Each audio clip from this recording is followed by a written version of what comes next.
Good evening, ladies and gentlemen. We welcome you to the Board of Leon County Commissioners meeting of December 14th, 20 and 21.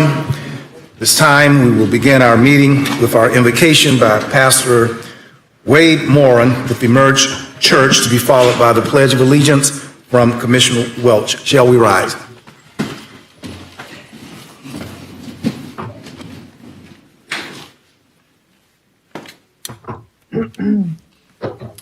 Thank you for this opportunity to be here today. Let us pray. Father in heaven, we are so thankful for your grace, your kindness, and your blessings that you have given each of us. All that we have and all that we are is because of you. Thank you for the life that you have given us and the people that surround us and the hope that is in us. Thank you for this place. This county where we live is a blessed place to call home. We ask you today to give your servants wisdom, understanding, and discernment for every decision. Give them solutions to every challenge and direction to move our county forward. We pray that your hand of protection will cover us. We pray that your principles will guide us and that your grace will sustain us. We look to you as the author and the finisher of our faith, the one who writes our story. Bless all who serve, bless all who live in this great county. Let this place be a light to all around, reflecting your goodness and your greatness. In Jesus' name, amen. Amen. I pledge allegiance To the flag of the United States of America and to the republic for which it stands, one nation, under God, indivisible, with liberty and justice for all.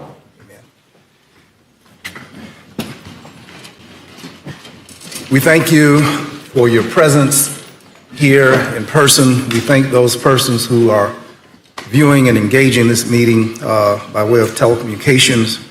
And we are hopeful tonight to have a swiftly passing meeting that will address the matters before us. And we move expeditiously through our awards and presentations. Tonight, ladies and gentlemen, we have several proclamations, to be exact, about 3 or 4, make that 4 or 5, and then we will have a couple of presentations on the COVID update, as well as an update coming from Sheriff McNeil on the recent work that his department has completed. Those things being said, Commissioner Jackson, if you would lead us off in recognizing a proclamation that recognizes December as National Drunk and Drug Driving Prevention Month. Thank you. I'll ask at this time, could Kristen Allen join me up there? No, I saw her. Yes? Good to see you. I'm going to have to put these on. I'm very honored to share this proclamation with my fellow commissioners in the crowd gathered in Leon County in recognizing the great work of man. Proclamation reads, whereas Mothers Against Drunk Driving is the nation's largest nonprofit working to protect families from drunk driving, drug driving, and underage drinking. And whereas in 2020, 1,096 people were killed and 3,450 were injured by drunk driving in Florida. And whereas in 2020, there were 428 DUI arrests and 74 DUI crashes, which resulted in 14 fatalities and 43 injuries from drunk driving in just Leon County. And whereas December is National Impaired Driving Prevention Month. National Impaired Driving Prevention Month. Whereas in 1986, Mothers Against Drunk Driving launched its first Tie One On for Safety campaign, asking everyone to tie a red ribbon on their car antennas to remind everyone to never drink and drive. And Mothers Against Drunk Driving popularized the idea of the designated driver. And this year, Mothers Against Drunk Driving, longest running public awareness campaign, Tie One On for Safety, is celebrating 35 years of designated driver and encourage everyone to display a mad ribbon in a visible location on their car as a reminder to always designate a non-drinking driver. And whereas through public awareness campaigns like Tie One On for Safety, Leon County seeks to reduce instances of drunk driving and to improve public safety. And now therefore be it proclaimed by the Board of County Commissioners of Leon County, Florida, that we hereby proclaim the month of December to be National Impaired Driving Prevention Month and urge all citizens of Leon County to remember this holiday season and always to designate a non-drinking sober driver. This is dated today, 14th day of December 2021, signed by all 6 of my colleagues, as well as the county administrator. In particular, this is near and dear to my heart personally. My wife, unfortunately, was killed by an impaired driver in a 8-ton log hauling truck in 2011, and I was left to raise a 13 and a 17-year-old girl who have both turned out to be tremendous examples and are both in public service. One is a nurse with the Leon County Health Department, and one is a special education teacher in the Leon County school system.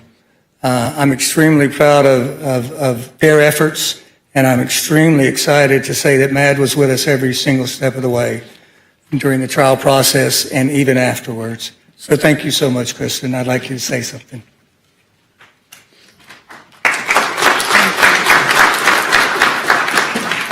Thank you so much.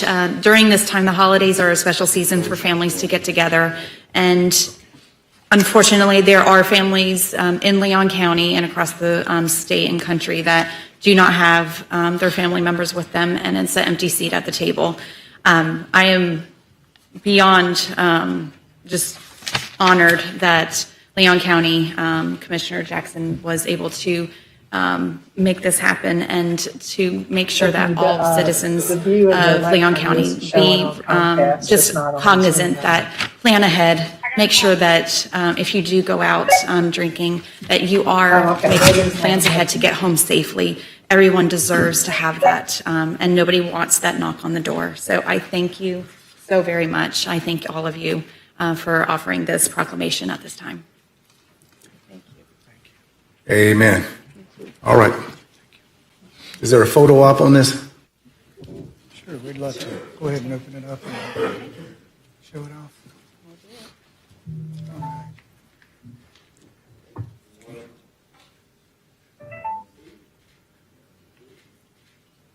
My hair okay? Thank you. Looking good. Okay, this time we move for the recognition of the AmeriCorps and the members who work in Leon County. If you would please come, the AmeriCorps workers. Come on up. Yeah, all of them. Let's give them a hand. Don't they look good?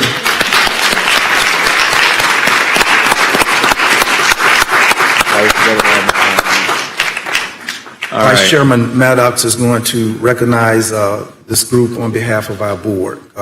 Mr. Vice Chairman. Thank you, Mr. Chairman. Proclamation reads, whereas November 21st, 2021, according to the Feeding America, 1 in 3 children in Leon County struggles to find their next meal, and about 68,000 people in Leon County are food insecure. And whereas the Tallahassee Food Network hosts the Tide 5 AmeriCorps NCCC team to address food security. And whereas AmeriCorps National Civilization Community Corps, NCCC, is a national service program for 18 to 26 years who spends 10 months getting things done for America and the communities they serve while developing their individual leadership skills. And whereas AmeriCorps NCCC team Tide 5 has served in Leon County or Frenchtown community from October 25th to December 18th, 2021. And whereas the Tide 5 consists of Austin Franklin, Carl Sapis, thank you, sir, Claire O'Haron, Cody Baker, Elizabeth Lumia, Geneva Meadows, Jack Espestos, I'm sorry if I'm messing up these names, y'all. Jaden Briggs, Cal Shear, Maria Resnick, Zadia Salone, there we go. Salone, and whereas Tide 5 has worked primarily with the Tallahassee Food Network and the iGrow Community Garden to promote food security in local urban gardens and agriculture within Leon County. And whereas Tide 5 has supported events and efforts put on by our local organizations such as the Greater Frenchtown Revitalization Council, Sowing Seeds, Sowing Comfort, Florida People's Advocacy Center, Macon Community Garden, Southside Farmers Market, the City of Tallahassee Parks and Rec, and Neighborhood Affairs Department, and the Griffin Heights Children, and Family Resource Center, Tallahassee Green Faith Alliance, Hop Divine Dirt, Rethink Energy, Florida, Bond Elementary School, Compost Community, Bethel Family Life Center, University of Florida Extension Services, Leon Fruit and Nut Exchange, and Victory House. And now there be it, we, the Leon County Board of County Commissioners, do honor Tide 5 AmeriCorps NCC team dated this 14th day of December 2021. This is signed by the chairman, myself, and the rest of the commission, and attested to by the county administrator. Congratulations.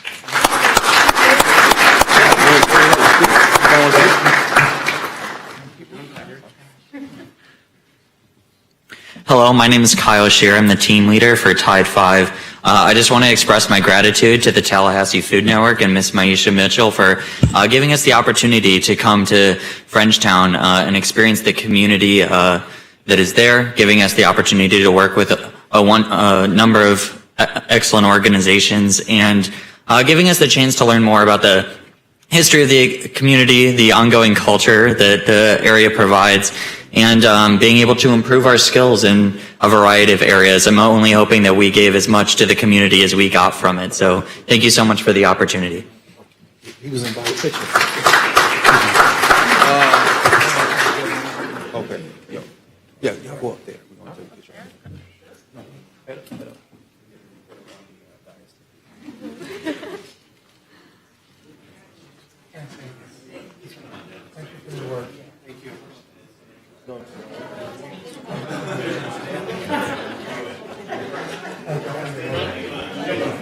Come international? Yeah. Okay, international. Right, okay, we're supposed to stand up. Stand up for me, please. Okay. There we go.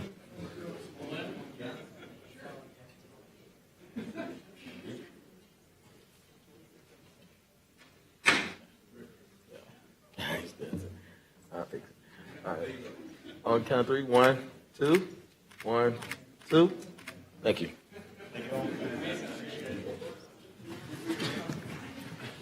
Very, very good.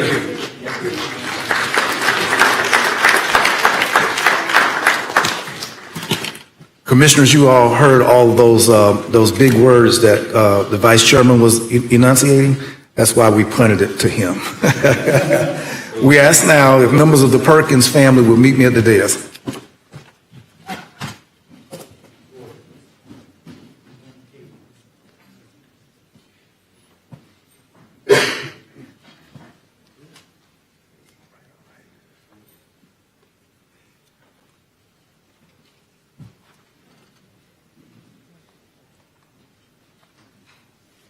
How you doing? All right. Ladies and gentlemen, it's a distinguished honor to present this proclamation to the Perkins family, in particular because Mr. Robert Perkins was a man who my father loved and who was his primary instructor when he was a student in automotive sciences at Florida University back in back there. And I feel my father is standing here with me because I know his love for Mr. Perkins. A proclamation to your family, whereas on September the 10th, 2021, the renaming of Gamble Street from Perry Street to Martin Luther King Jr. Boulevard as Robert and Trudy Perkins Way, in honor of two noble FAMUans and civil rights icons who unquestionably changed the course of our history. And whereas Robert and Trudy Perkins were both graduates of Florida A&M College. They were business owners, educators, and courageous civil rights leaders who fought against injustice on the local, state, and national levels. The Perkins were known for their academic prowess, business acumen, leadership, activism, and the courage to fight for and effectuate transformational change. During the 1950s through 1980s, Mr. and Mrs. Perkins were at the forefront of many efforts to challenge the status quo. They fought injustice and discrimination on many fronts, having lost their jobs to bring about equality and justice for the citizens of Tallahassee and Leon County. And whereas Gamble Street was named after a sugar cane plantation owner, Major Robert Gamble, who enslaved about 151 people that did back-breaking work to raise, cultivate, and harvest, build plantation mills, and outbuildings houses. And whereas Robert and Trudy Perkins' selfless service and courageous actions were indeed impactful and historic, there are significant efforts and accomplishments in the fight against discriminatory employment practices led to the desegregation and diversification of the city of Tallahassee's workforce, which resulted in improved relationships among all races and ethnicities, and made life better for all, ultimately impacting city, county, and state government. And now, therefore, we, the Leon County Board of County Commissioners, do honor Robert and Trudy Perkins and Robert and Trudy Perkins Way, dated this 14th day of December, 2021. And this proclamation is joyously signed by all 7 county commissioners and attested to by the county's administrator. And to you, we say congratulations. God has blessed you with noble parents, and we thank you for bringing forth their changing of Gamble Street. Amen.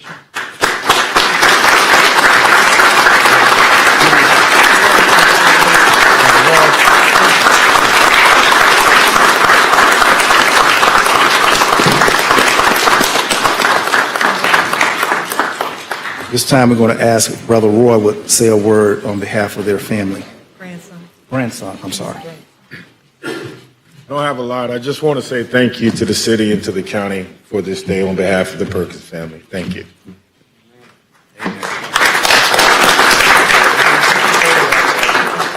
We're going to take a photo op. All right, wait, all the good-looking brothers up front. Excuse me, I got to get up front. I don't know why y'all laughing. Huh? Let's go up there. Let's go up there. Let's go up there. She didn't tell me that.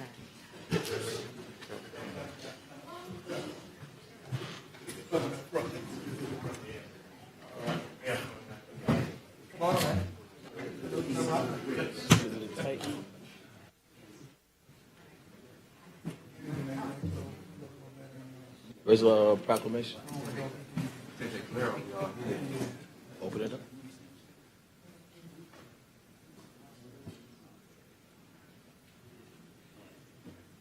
All right.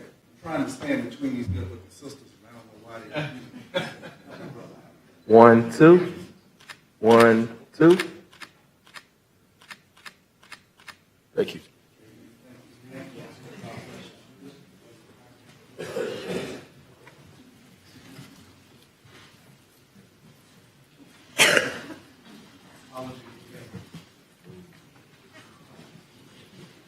Ladies and gentlemen, that was heart-wrenching. We love that family. We thank them for all of their tremendous work over time. Just been incredible.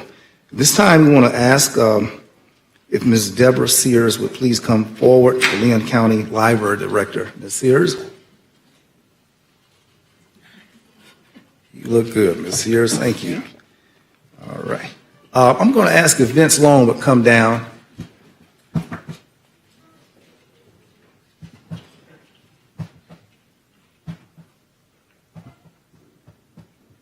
No talking in class when we're having class, man.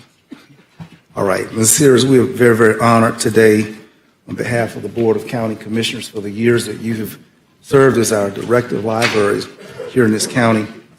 And this board knows how tender the word library stands to me because my mother is a librarian and retired after over 40 years. So when you say that word library, it's the second word, professional word that I know as mother. So very tender role. Our proclamation today to you, Ms. Sears, says, whereas Deborah J. Sears began her employment with Leon County on the 30th of June, 2003, as a library project supervisor, OPS, with Library Services. And whereas Deborah J. Sears held several positions, including Library Services Manager, Administration and Operations Manager, Library Services Manager, and Library Director. And whereas Deborah Sears is well known for her infectious smile and laugh, incredible optimism, and vast knowledge of libraries. And whereas Deborah Sears has been a dedicated employee serving the citizens of Leon County and willing to do whatever it takes to complete the mission at hand. And whereas over the course of her career, Deborah J. Sears has worked for more than 17 years within Leon County and contributed to the expansions of the Dr. B. L. Perry Branch Library and the Northeast Branch Library, the opening of the Woodville Branch Library, the moving of the Parkway Branch Library storefront to its new East Side Branch Library location, the expansion of the Lake Jackson Branch Library. You should have been retired, I tell you all that. We had Vince Long Vince, did you pay her well enough? And whereas Deborah J. Sears has served Leon County citizens with integrity, respect, stewardship, and accountability, while demonstrating at all times the practice of people-focused, performance-driven, and whereas Deborah Sears' professionalism and dedication will certainly be missed by all library system employees, and whereas Deborah Sears will enter the life of leisure with more than 17 years of committed service to reflect upon, and now, therefore, be it resolved that the Commissioners of Leon County do honor Deborah J. Sears, dated this 14th day of December 2021. And it's signed by myself, our commissioners, and attested to by our county administrator, Ms. Sears. Congratulations for your outstanding service, and God bless you for all that you've done and for all that you're going to do. Thank you so Amen. much.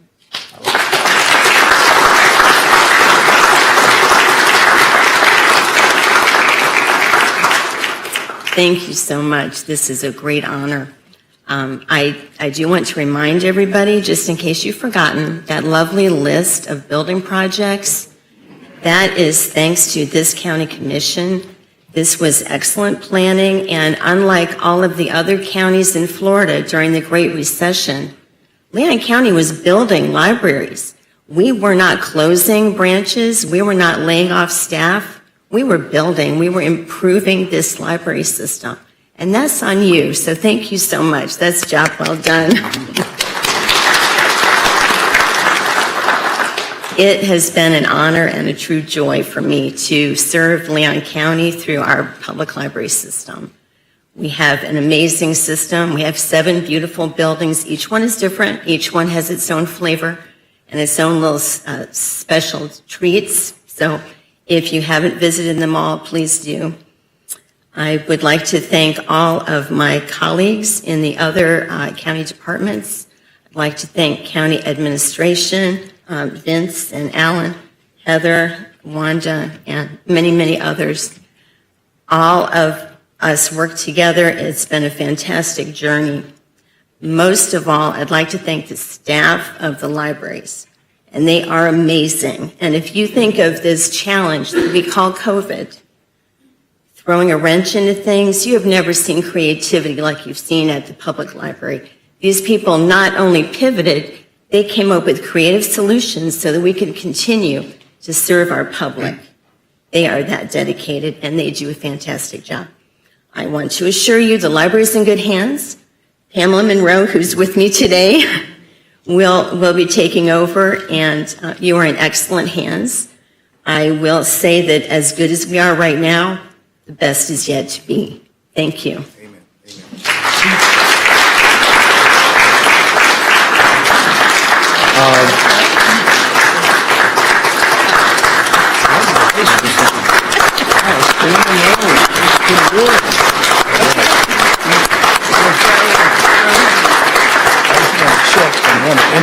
Vice Chairman has. Before our county administrator makes comments on this, I would just want to make sure, Mrs. Sears, that I've been trying to encourage Vice Chairman Maddox to bring his library books back. And I know that, some issues around that, but we're going to continue to work with Commissioner Maddox to get his work back in.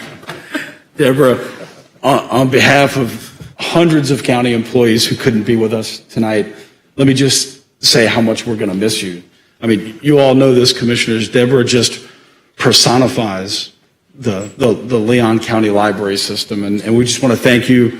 Obviously, you heard our chairman go down the list of accolades, and he barely scratched the surface. So we're going to miss you so much. As you mentioned, you leave us in good hands, and I wanted to, commissioners, formally introduce to you and the community tonight Pamela Monroe. Pamela, would you stand? There you are.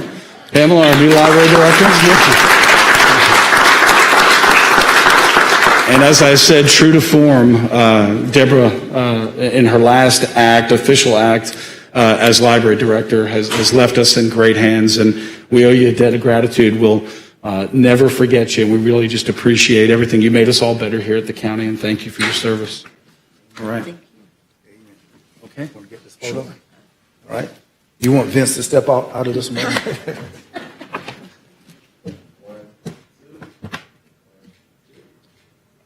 Mr. Vice Chair. Amen. All right. This time we want to receive. Hold on, Mr. Chairman. I have a couple of commissioners that want to speak. I'm sorry. Hold up, Commissioner Mr. Dozier, Dozier. not so fast. Commissioner Dozier? Does Commissioner Dozier have all of her? She's turning her books on. Okay, she can speak. All right, she's turning. Thank you, sir. Thank you, Mr. Vice Chair. I just wanted to, we have a long agenda. There's a whole lot we could say, Deborah, but thank you for your service. And one of the things that stands out to me is your smile, your positivity. In every instance, every time we talk about libraries, every time I've seen you, you just emanate this welcoming grace. And that is what we would love to have at any point in the library director. That's what we've had with you. So thank you for that. And it was really special to, with Commissioner Minor and I, judge the gingerbread house competition a couple weekends ago at the library. But to be back in that space and to see it open and recognize how much you all did during COVID and, just all along, but to see the kids so excited and the families there, it was just, it was really uplifting. So thank you for all you've done in your service to the county, and congratulations. Thank you. Commissioner Dozier. Minor? Commissioner Minor? Mr. Chairman, Mr. Vice Chair, Deborah, I just want to thank you for everything that you've done. I think our county administrator touched on it. When I hear Leon County Libraries, I think of the name Deborah Sears. Not just because of you and what you bring in your 17 years with us, but also the team that you've cultivated. Because it takes more than just one person to run our library system. And the excellence that we have with our libraries is led by you, has been led by you, but also is comprised of that team that you've recruited. Thank you very much for everything that you've done. I'm not sure. I'm not sure the public truly understands everything that you have done. Your team, you and your team have done for our library system. The COVID pandemic was a great example of you adapting to the situation at hand and coming out even better than we were before. So thank you for everything. We'll miss you. Mr. Chairman? Mr. Vice Chair, Deborah, we love you. It's hard to find a public administrator leader that there's such consensus about the emotional part. There's always respect for the cognitive and what we think about the levels of your efficiencies and how you execute. But when you do those things and you execute and you effectuate administrative tasks, but it's quite another level when people love you and how you do that. So I think that as you retire today, you have reached that upper altitude of not only respect in regard for your work proficiency, but you also leave us with a favorable emotional cloud of joy. Celebrate your life. Continue to allow God to bless you and be an effective public servant. Continuing. We want to ask now if Ms. Grigas would come forward. Here, Friends of the Library. Ms. Grigas, won't you come here and say your part? Okay. First of all, thank you, Deborah, and congratulations. My name is Dale Grigas, and I am the president of the Friends of the Leon County Library. First, I would like to thank all of you for everything that you do to make our library system a strong and innovative and vibrant library system. And I'd like to take just 1 minute to talk with you about the Friends of the Leon County Library. One of our primary roles is to raise funds and to encourage gifts to the library for various programs and resources. We do this in part through our Friend Shop, which is a very special used bookstore that's located in the main library, and also through fundraising events, such as our very popular Tidal Wave book sales. As a result of our fundraising efforts, we've been able to provide some very diverse resources for the library. And to just give you a few examples over the years, these include a bookmobile, virtual reality equipment for the main library and all the branches, telescopes that can be checked out, literacy programs, special book collections, and most recently, startup funds for the very innovative Library of Things. So knowing that there are several priorities within the county's Essential Libraries Initiative, it gives me great pleasure to present this check for $55,000 on behalf of the Friends of the Library to assist with the enhancement of these priorities.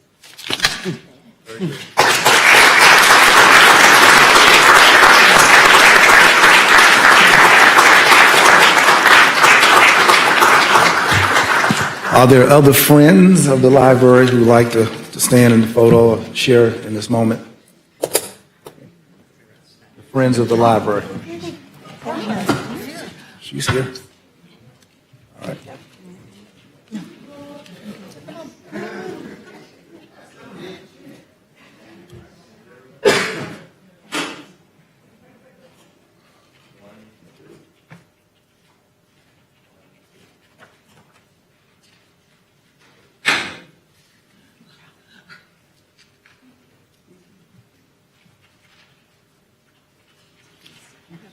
Very, very good. You can take that straight to my bank, was right down the street. All right, thank you. All right, as we move onward, we want to thank again Ms. Sears for her illustrious career with Leon County. Indeed, she will be missed. We want now, prior to her presentation, if Commissioner Dozier would give proclamation to honor the retirement of Ms. Claudia Blackburn, and then we will receive that report in that order. So Commissioner Dozier, if you would come now.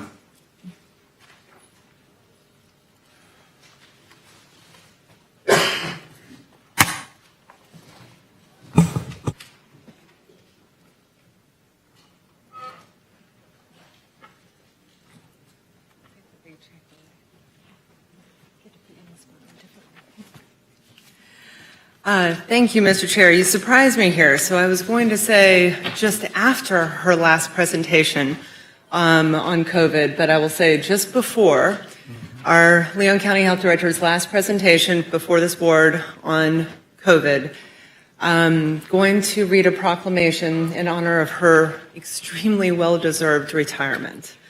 In thinking about this, I think in the last 2 years, some of us might be forgiven if we forget all of the different things our county health department does and the incredible team that works with Claudia to keep our community safe and healthy. Certainly in the last 2 years, it has been an unprecedented time. And I think we should absolutely acknowledge that this has been a uniquely challenging time for health directors across the country.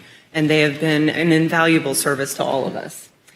For Claudia particularly, she's been with us since 14 and immediately became part of her adopted home, which was wonderful.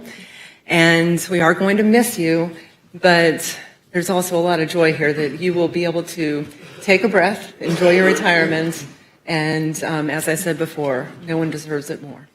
Congratulations. So with that, the proclamation reads, whereas Claudia Blackburn has been the health administrator for the Florida Department of Health in Leon County since June 2014, and whereas prior to arriving in Florida, Claudia was the Director of Health for Sedgwick County, Wichita, Kansas, from 2005 to 2014, and the Amarillo Department of Public Health in Amarillo, Texas, from 1996 to 2005. Whereas Claudia has served in leadership roles in many professional organizations, including President of the Kansas Association of Local Health Departments. Yes, it's a long list. We got them all. President of the Texas Association of Local Health Departments, the National Association of County and City Health Officials, and the American Nurses Association, just to name a few. She also graduated from the Kansas Health Foundation's Fellow Program and the Kansas Public Health Leadership Institute and the National Public Health Leadership Institute. And whereas, as public health practitioner for over 35 years, Claudia holds a Bachelor of Science in Nursing from the University of Connecticut, a Master's of Public Health from the University of Texas School of Public Health, and is a certified public manager. And whereas Claudia currently serves as an assistant professor in the FSU College of Nursing and as an assistant professor in the FSU College of Medicine. And whereas her involvement in the local community has included overseeing the development of the Southside and Frenchtown Citizens Advisory Committees, being a member of the United Way of the Big Bend Health Council, and the Maternal Mental Health Community Advisory Board, the Early Childhood Obesity Prevention Committee, the FSU Regional Medical Campus Advisory Committee, the FSU College of Nursing Community Advisory Committee, and a trustee at large at Temple Israel. And whereas, under her leadership at DOH Leon, during the global COVID-19 pandemic, Claudia has overseen the administration of 570,000 COVID tests, coordinated the response to more than 51,187 COVID cases, and coordinated the administration of more than 31,167 COVID-19 vaccines.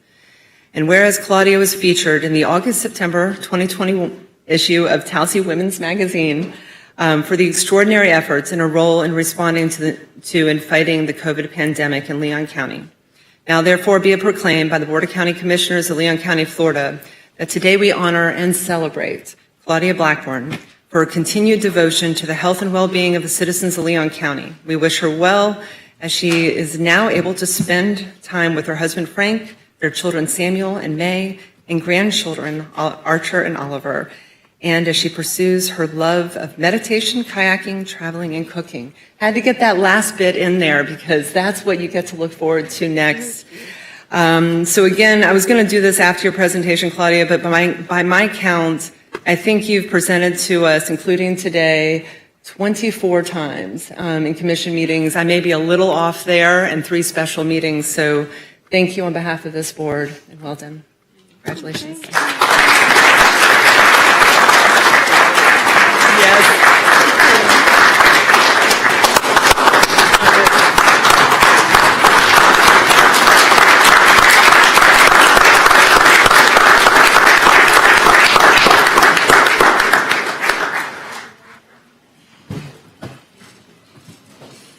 Well, thank you so much for that recognition, and to all of you, and thank you to Vince, Alan, the Leon County team that has been so supportive over the last 7.5 years, and a special thanks to the DOH Leon team. I am deeply grateful to all of you. Commissioners, I hope that by now you know how much I appreciate you individually and collectively. I've talked to many of you during the COVID outbreak and before, and each one of you is passionate and committed to creating the conditions that will move our residents to be as healthy as the healthiest among us. I especially appreciate your commitment to furthering complex policies and programs that assure that all needs are met. For most of my career, I have been focused on incremental change. And that focus was often driven by policy decisions and siloed funding. Recently, I have been involved with Dr. Cindy Bigby's nonviolent communication and empathy work. And through this empathy training, I've learned more about the universal needs that every human being has. And the light bulb moment for me was recognizing that our needs are not in competition. They are all important and worthy of being met. These include nutrition, wellness, emotional stability, protection from harm, predictability, connection, support, and so many more. This seems so obvious in hindsight, but I say this to underline the importance of a holistic approach to improving the health of our community, as complicated as it may be. I cry easy. And I commend you for the work that you do to accomplish this daunting and achievable goal. So, Commissioners, in those moments when you're at your wit's end and you're frustrated and with your progress, just consider this quote from the Dalai Lama. If you think you're too small to make a difference, try sleeping with a mosquito. May you continue to be a force for good. Thank you.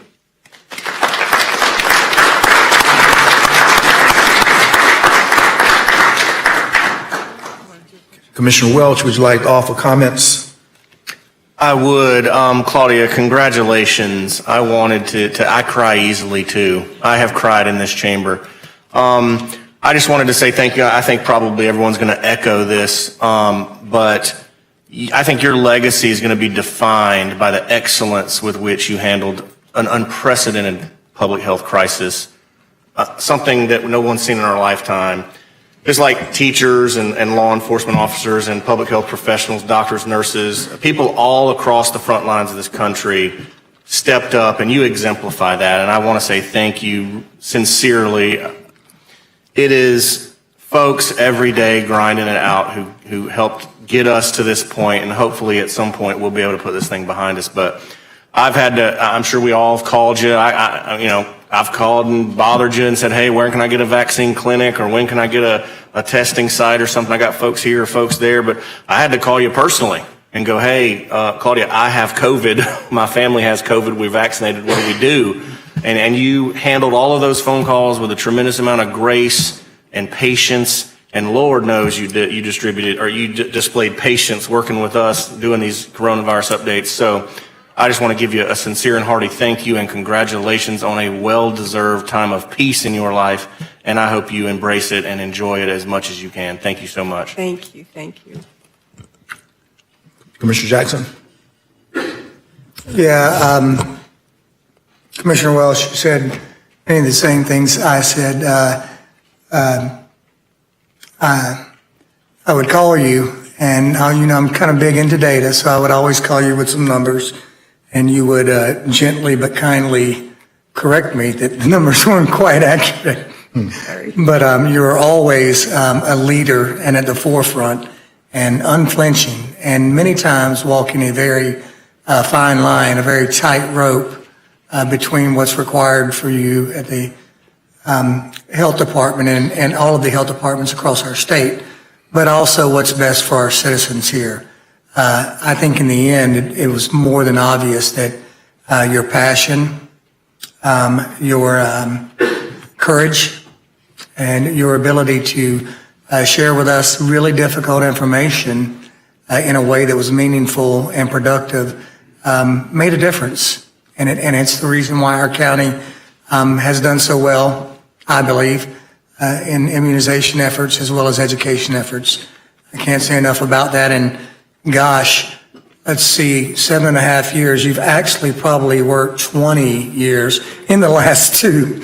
But unflinching leadership and just can't say enough about your ability to answer questions or to quickly get back to us about concerns in the community. And all of the health department, including you, should be applauded for the work that they did to help our community navigate a really difficult time in our history. Thank you so much. We'll forever be indebted to you. Mr. Vice Chairman. Thank you, Mr. Chairman.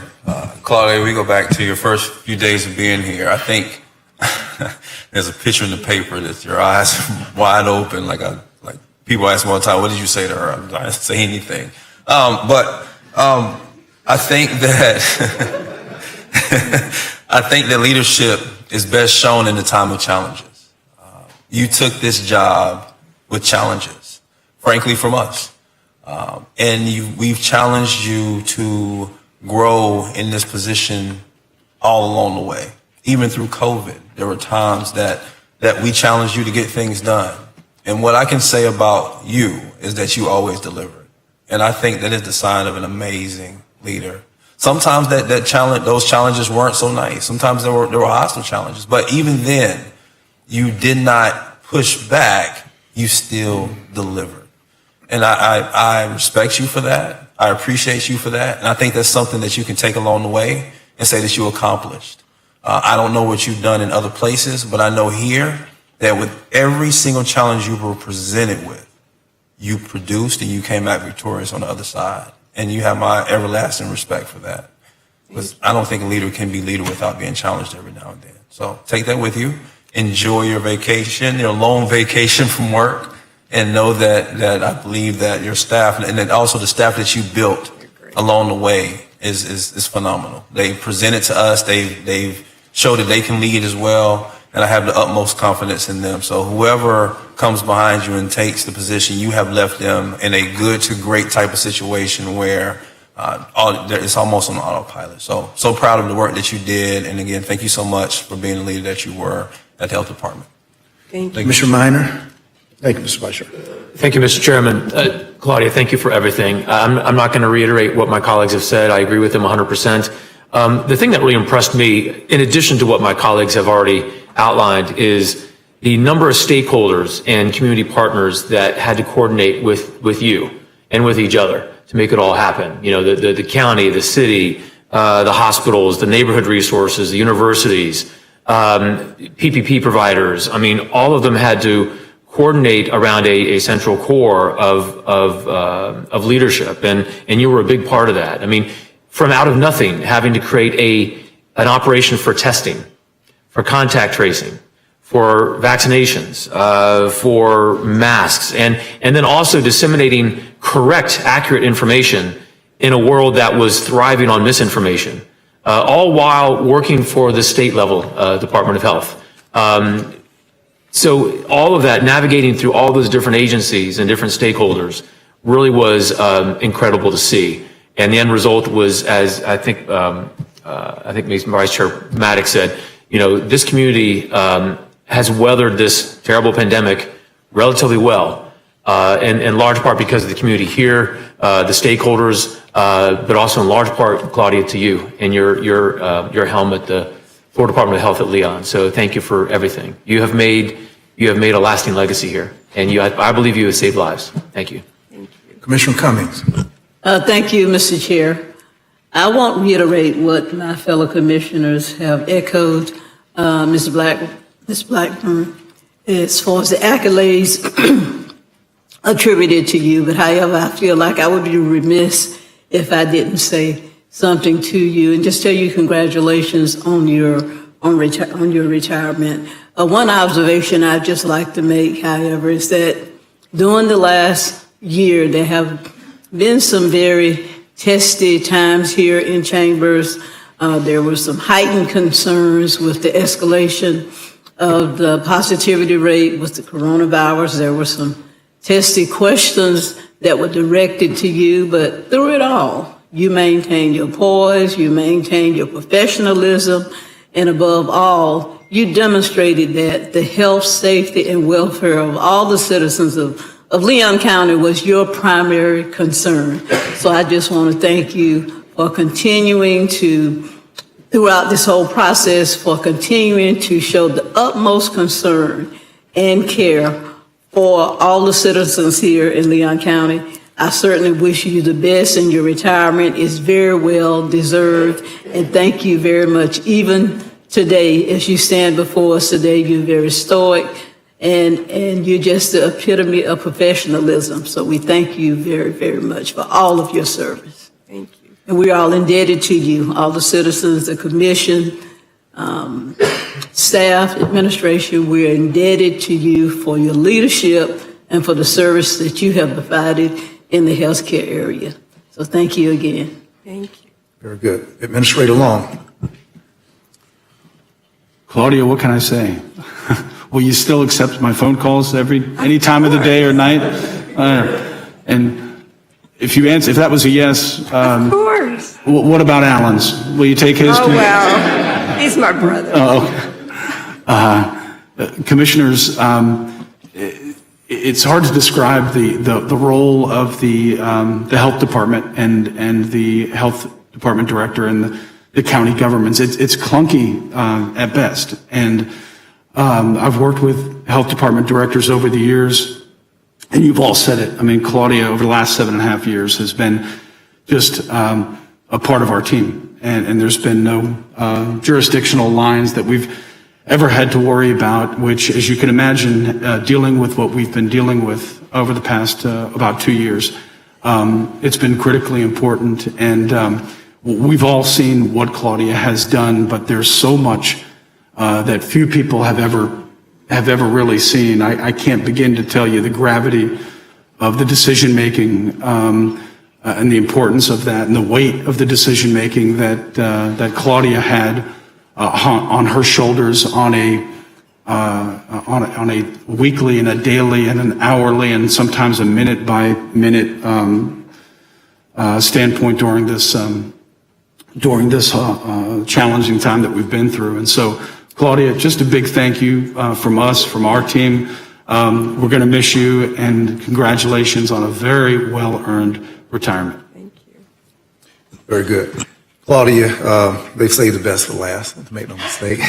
I don't know what Commissioner Cummings was talking about those testing, inquiries and whatnot. I don't know why she went there. But I want to say that I apologize, and I would not want you to go into your retirement years believing that anything was personal if I'm the one one of those she was speaking to. Nothing but love. And I want to say that when you first came, I reviewed your contract and the triangular roles that you play between Florida State Med School, the state of Florida, Department of its health unit, and then Leon County as a health director, assistant professor at FSU Med School, so forth. You're prepared to be a lobbyist, no doubt. Jeff Sharkey is looking for someone in health. Amazing. But I also want you to know that there is some writing and among readings that each of us peruse from time to time. There are some words which I think, and I hope to hear one day, and they're written very profoundly in red. And those words simply say, well done, thou good and faithful servant, for being faithful over a few things. And if on this dais, and those who are here today can hear those words said about us, we would have achieved a lot. But here from an earthly posture, what we're saying collectively is well done, thou good and faithful servant. God bless you and keep you is our hope and our prayer. And at this time, if you want to respond to all of that and share your report, or you could just say, take this report and stop it. We do have one last. We need to Commissioner take a picture. Dozier? Our official picture, yes. We've been waiting patiently, so if you want to interrupt those wonderful... Yes. We didn't want to interrupt all the wonderful comments, I should say. There you go. Are there any health department staff persons here who want a photo? Good. All right. Now, that part's done. Now you can get back to work. Thank you. All Neil. right. Yes. All right, no hard questions today for Claudia. That's what you always say. Mr. Chairman, that leads us into our update. Again, I'll start off and I'll hand it off to Claudia here. But commissioners, as you know from our previous updates, the legislature convened a special session last month regarding the vaccine mandates. During that special session, commissioners, the legislature passed a bill, as you know, which prohibits governmental entities, including Leon County, from imposing COVID-19 vaccination mandates for any full-time, part-time, or contract employees. The bill also nullifies any previously adopted ordinance, rule, or policy imposing a COVID-19 vaccination mandate. As you know, commissioners, we implemented a requirement for all existing and new county employees to be vaccinated or to be approved for an exemption under certain criteria. And this requirement was consistent with state law at that time. The bill, commissioners, that I'm referring to became effective on November 18th upon the governor's signature. We, of course, intend to follow the new law, which means that new Leon County employees will no longer be required to become vaccinated, as I've informed the board, relative to the fine that has been imposed by the Department of Health. The county attorney will provide an update on that a little bit later on tonight under her time, and I'll defer to her on that. But let me just say, commissioners, in terms of a public health update, the United States, as you know, confirmed the first case of Omicron, the Omicron variant earlier this month in California. Very early reports suggest that the Omicron variant may be more transmissible than other variants like Delta, but thankfully it also may cause less severe symptoms. Of course, our Department of Health, the Director Claudia Blackburn, is here with us today and could provide the latest information on that. Our local public health metrics, commissioners, however, are looking very good compared to where they were this fall. The number of new cases and our test positivity rates are very low, and there is a very small number of COVID-19 patients in our hospitals. Also, our vaccination rates continue to trend upward, including those who've received booster shots. And as I say that, commissioners, I should also acknowledge that some of these trends increased slightly in the past week, and Claudia can talk a little bit more about that in just a moment. With that, commissioners, I'll hand it over to Claudia for her portion of the presentation. Thank you, Vince. And really, you just gave the report at a pretty high level. I'm going to get a little bit more granular, but I'll go pretty fast. So this slide shows the new cases and positivity rate by week from June to December of 2021. And the blue bars are the cases, and the orange line is the weekly positivity rate. So we have been under 3% for the past 6 weeks. And though we have seen a slight increase in positivity in cases, as Vince said, the numbers remain low. Last week, December 3rd to the 9th, we had 131 cases and a 2.7% positivity rate. This compares to the state positivity rate of 2.6%, so we're about the same. As compared to our lowest point, since the Delta wave, which was November 13th through the 19th, at that point, we had 89 cases with a 1.9% positivity rate. So we are up a little, but it's not a huge jump. Compared to the state, Leon had 43.1 cases per 100,000 versus the state rate of 61.6 per 100,000. And unfortunately, this keeps us in the moderate transmission range, a little bit closer to sustained, which is not where we want to go, versus going to the low community transmission range. So we're not at low yet. We're still at moderate. So testing, not a lot of changes here, except that We still have testing at the municipal waste site, the health department building, at the Lake Jackson Library site, FAMU, some primary care providers, CVS and Walgreens.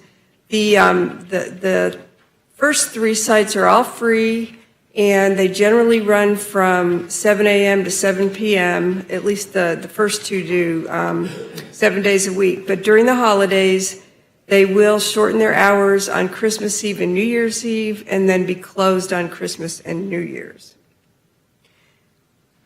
So the Leon County COVID vaccination rate, of course, dropped when the 5 to 11-year-olds were added to the eligible population.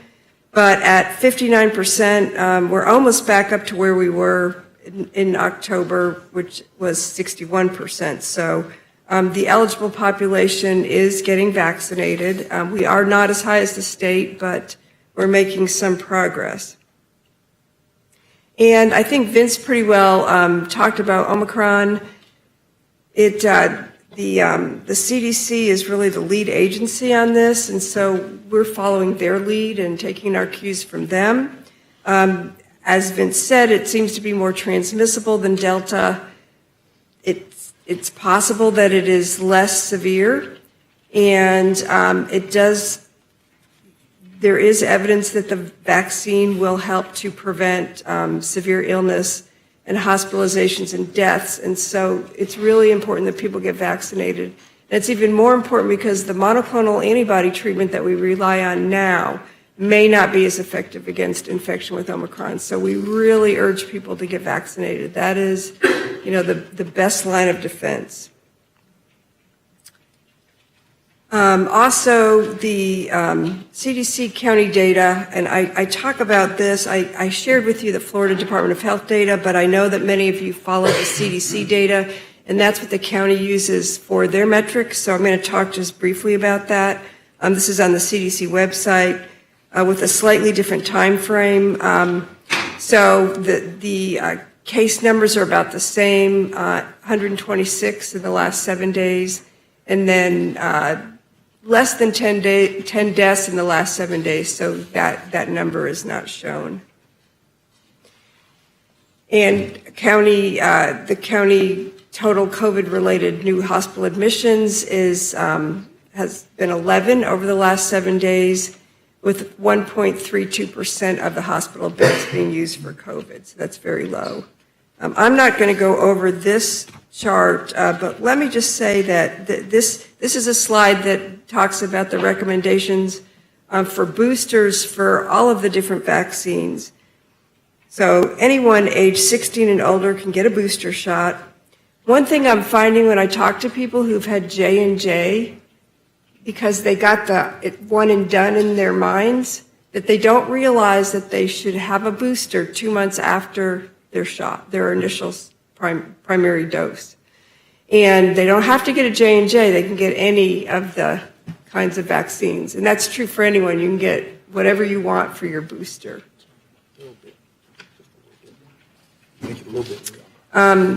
Nothing new on the pediatric front. It is recommended that everyone 5 and older get a COVID-19 vaccination to help protect against COVID-19, and that children 5 through 11 receive an age-appropriate dose that's 1/3 of the adult dose for the Pfizer, and the child, of course, would need a second dose 3 weeks after the first. Monoclonal antibody treatment is still available at CDR Health at 1981 Capitol Circle Northeast. And then the recommendations remain the same in terms of preventing the spread, wearing a mask in an indoor public place if you are not fully vaccinated and age 2 or older.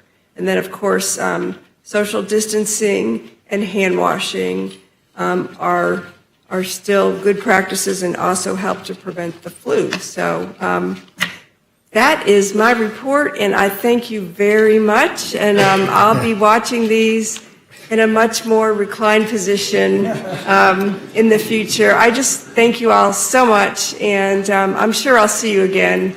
So I appreciate you. Thank you, Claudia. Any questions from our commissioners? Final question, last chance. We have none. Claudia, we thank you. We appreciate your exemplary services And for you, we say much success in your future. Much success. Thank you.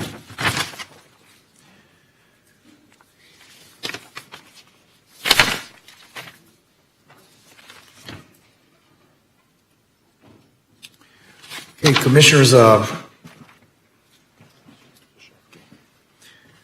next up, we have Sheriff Walt McNeil coming to provide to us a special presentation tonight. In our lifetimes, to be quite honest, Commissioners, it's going to be very rare that we find a law enforcement officer of a community who provide scholarship, research, and study to the matters of crime.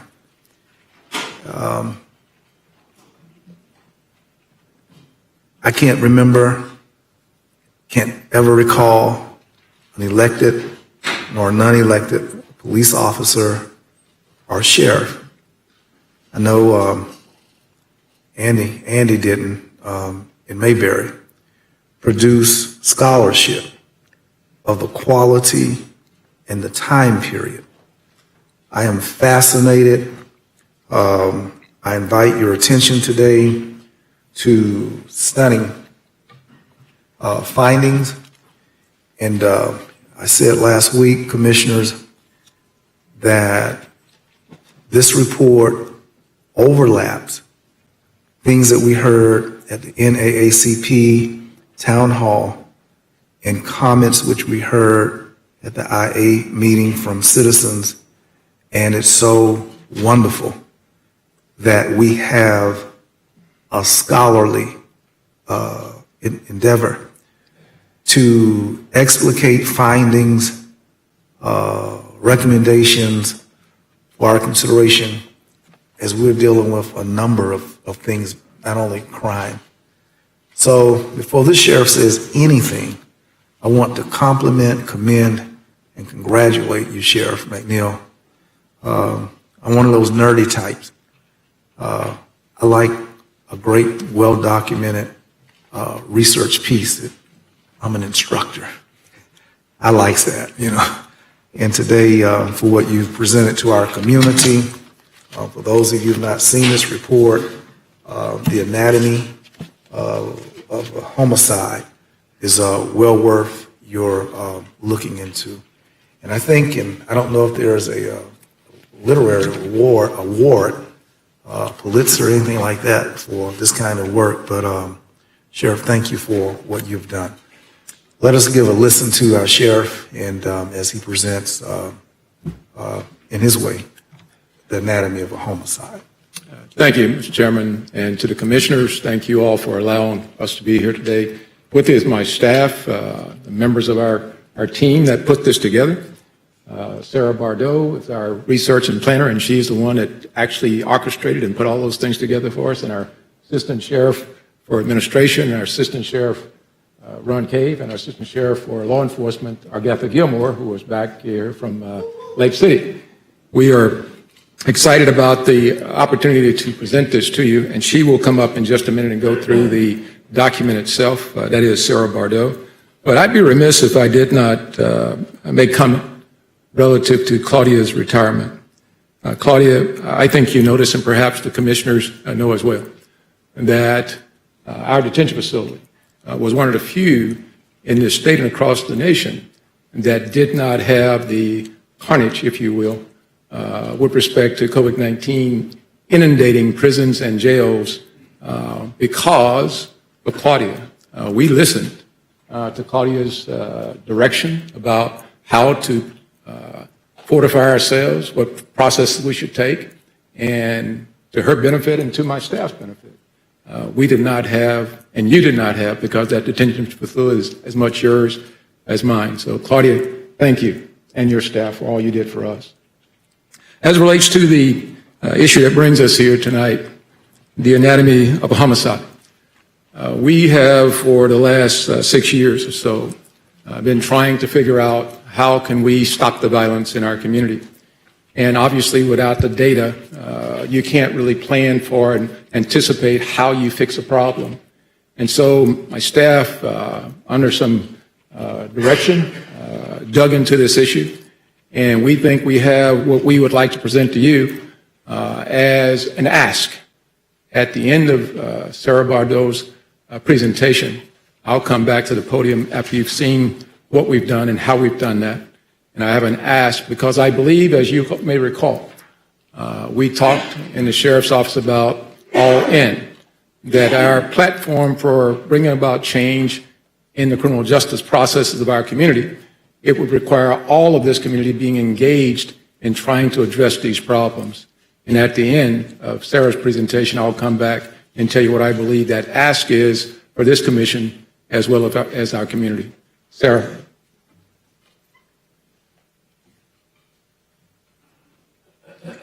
Hey, good afternoon. I'm Sarah Bordeaux. I'm the Research Planning and Projects Administrator at the Sheriff's Department. As Sheriff McNeil stated, this project was his vision. He wanted to get a better understanding of commonalities between the people, the conditions, and circumstances that surround the homicides that we've been experiencing in our community. So we collaborated with the Florida Sheriff's Association. Excuse me, we collaborated with the Florida Sheriff's Association to look at the homicides that occurred in Leon County between 2015 and 2020. The sheriff's asked me today to present just a brief summary of the key findings that are outlined in the executive summary document you have before you. The full report contains a lot more information, and we do not have time to go into that today. If at any time you'd like a more detailed briefing, please let us know. I did want to quickly point out this is exploratory research, and there are exclusions and limitations. Those are both listed in the methodology section of both of the versions of the report. And the findings that we're going to share with you today apply to 103 homicides which occurred in Leon County between 2015 and 2020, involving 108 victims and 125 offenders. Excuse me. For the most part, the findings were not very surprising to us. They were as we expected and validated what we anticipated to see. And as you'll see as you go through it, the violence issue here is not very different than what you'll see in other places. So starting out with looking at the who is impacted, both victims and offenders were overwhelmingly young black males. While representing less than 1/3 of Leon County's population, 3/4 of homicide victims, and at least 69% of the offenders were black. 86% of victims and at least 81% of offenders were males. The 15 to 24 age group was the highest, followed closely by the 25 to 34. That puts 76% of victims and 67% of offenders between the ages of 15 and 34. For the most part, the prevalence of victimization and offending drops off significantly after age 35. We did have 8 victims in the sample 18 years or old or under, and 13 offenders that were 18 or under. The youngest offender was 15 years old. The next finding is the majority of homicide offenders had previous criminal histories, often violent. Most had committed crimes as juveniles and were arrested for the first time before age 18. Committing a homicide is obviously usually not the first crime that somebody is involved with. 84% of those offenders had criminal histories, 56% of them with violent crime charges, 35% with previous firearms-related charges, and 4% had previous charges for murder. The next couple of findings I'm going to share with you come from an assessment called Corrections Integrated Needs Assessment in a System, or CNIS-LITE as we refer to it. This assessment was developed by the Florida Department of Corrections and is used in our detention facility to support inmate programming and transition planning. This tool assesses 8 different factors that are associated with criminality.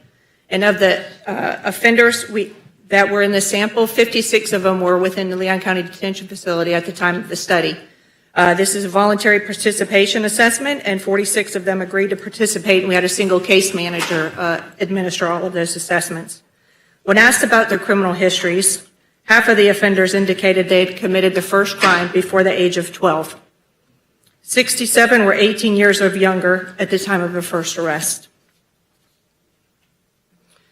The majority of homicide offenders had also been suspended or expelled from school. 85% of the offenders reported in this assessment that they had been previously suspended or expelled. 52 indicated they had attended an alternate charter or detention type school. 65% of them had a diploma or a GED, with 20% of those indicating they had earned it while they were incarcerated. Only one respondent had graduated from a vocational or a tech school, and none of them had graduated from college. Next finding is homicide offenders had very unfavorable views of the justice system and lacked trust in law enforcement. Research indicates that less favorable views of law enforcement can increase the likelihood that offenders will carry a gun and will decrease the likelihood that offenders will cooperate with police. 83% of these respondents believe that law enforcement was just as bad as the people behind bars. 57% of them indicated that most people in their neighborhood did not like the police, and only 17% believed that the justice system had treated them fairly. The majority of homicide victims and offenders were at least acquaintances and not typically strangers. 69% of the cases, the victims were known to one another. Only 11% of the offenders and victims of these cases were strangers. Homicides predominantly occurred in disadvantaged communities, and most of those victims and offenders lived within those same communities. 87% of these homicides occurred within the city limits, with only 13% of them in the unincorporated part of the county.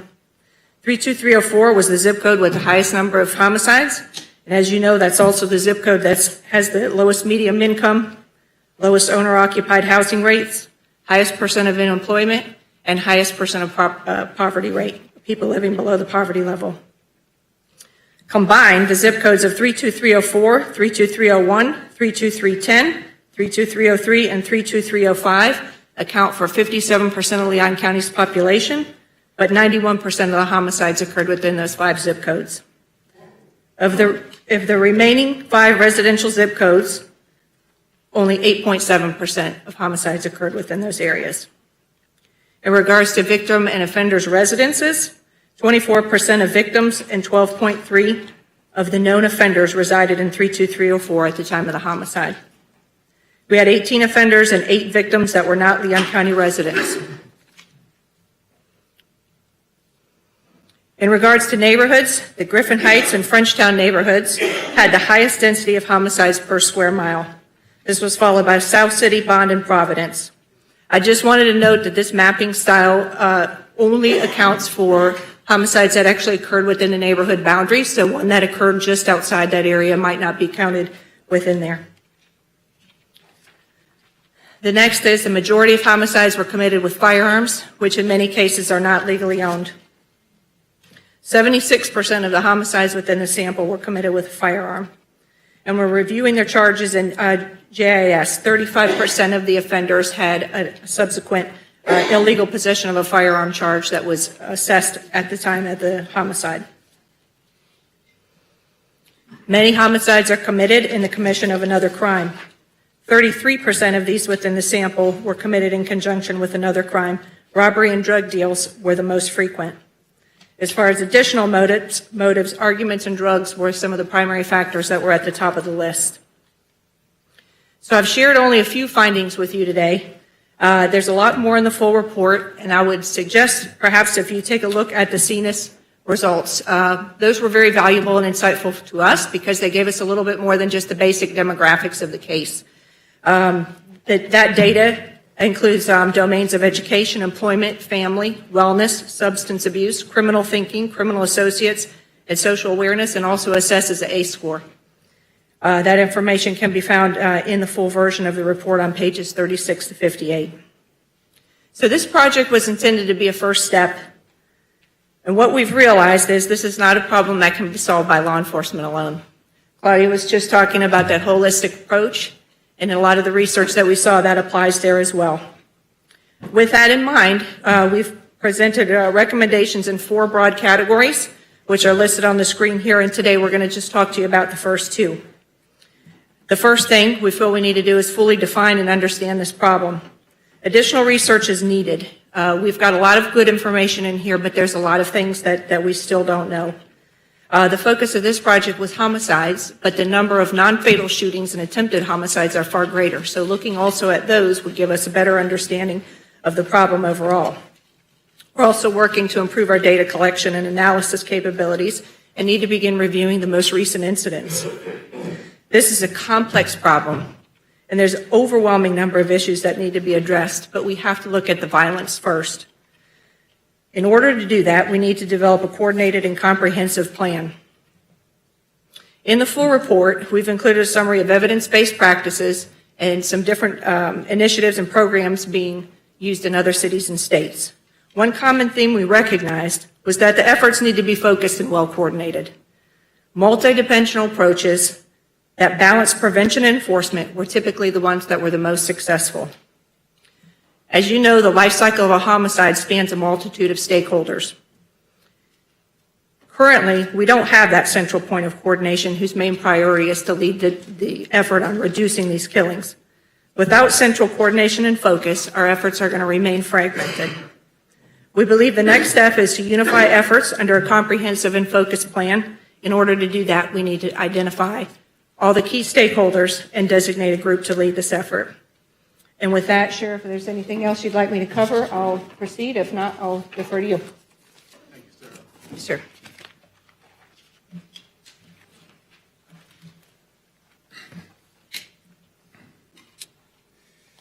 Mr. Chairman and members of the commission, first of all, let me go back again and thank the staff that we work with almost every day. I've often said this, I've worked with a number of staffs in my 40 years or so, and we are very fortunate to have a tremendously effective staff here in county government, and I'm totally grateful for that opportunity. Commissioners, if you reflect back on some 5 years ago, I asked you as commissioners and every citizen of this community to join with the Leon County Sheriff's Office in our all-in holistic approach to reducing crime and violence. And to your credit, and to the credit of so many of our citizens, you have rallied to that cause. We have experienced a good level of success in our crime reduction efforts to the point that over the last 5 years, we reduced crime somewhere in the neighborhood of about 35%. While it is true that our community collective efforts have yielded several promising outcomes, the anatomy of a homicide, that report informs us that it is imperative that we approach the problem as first looking at it fully and identifying and understanding how violence impacts every aspect of life in Leon County. And then if we can all agree, and if we can agree, we should move forward united, individually and collectively, to resolve and to work to stem the tide and find remedies for these problems in our community. Moreover, the report informs us that we must synthesize the evidence contained in the report in an inclusive manner. And by that, I mean we must look at these social problems, these crime problems in a social context, prioritize solutions to help to address structural impediments while still providing immediate interventions to reduce violence in our community. The research informs us, this report suggests, that we should consider strategies which focus equally on community-level changes, institutional system changes, as well as the individual persons in our community committing a crime. The report goes on to identify several areas of essential improvement, such as improvement of the physical environment, engagement and support of our youth, improve the data collection and resource analysis systems that we have in their capabilities, more effectively identifying and engaging key stakeholders in our community, identifying and engaging those determined to be more at risk, using programs that are promising and have promising outcomes for those persons in those environments, referring perhaps back to Cure Violence that we contemplated some years ago. Provide targeted services to identify individuals with potential services, for example, looking at early childhood interventions. Law enforcement also must be more effective in our focus on fighting crime and aware of the community's concern about justice and fairness when interacting with law enforcement. Focuses on our schools related to support truancy dropout issues, prevention, also looking at expulsions and alternative schools. Interventions to reduce harm from substance abuse must be a part of this plan as we move forward. There's also a concern financial stress on the 32304 zip code in terms of there being jobs available for those persons who are caught in that cycle of poverty. And finally, Commissioners, the report recommends that we designate a working group, our committee, to lead this effort. This working group would develop specific goals and strategies for addressing community violence with timelines, goals, and objectives for completion. Commissioners, my belief is that if we're going to achieve the reduction in crime that we all hope to see and hope to see come to fruition, that my deputies and the Tallahassee Police Department officers are working diligently to deal with these issues. But it's only a matter of time. I don't believe you can think that we can get 15, 20, and 30% reductions in crime for the next 15 years on the path that we're on. Something has to change. And I hope that this commission on the status of men and boys will be that something that starts to change. Thank you. Thank you, Sheriff. Please don't sit, Sheriff. I'm certain commissioners have some comments or questions that they have of you. We want to thank you, Sheriff, for just this solid piece of information that you have vigorously brought to our attention.